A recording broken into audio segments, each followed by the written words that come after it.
go to Vegas, baby. Yeah! Hey, rafta rafta dekho, aankh meri lagi.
तुम लगाना भूल गए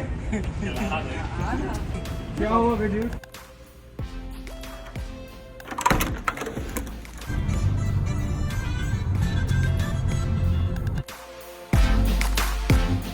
This is good. I like it, yeah. So mango smoothie. Pancake खिलाओ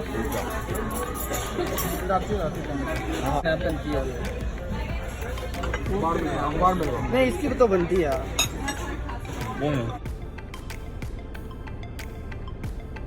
फ्लावर बात कर लो तो फिर ये टेस्ट कर देना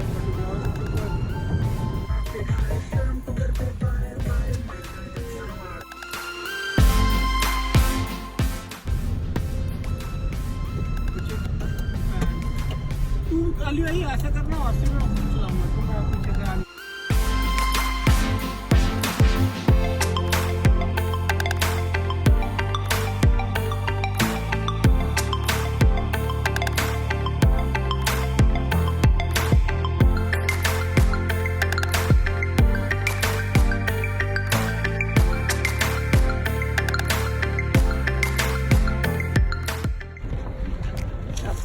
You're good, sorry.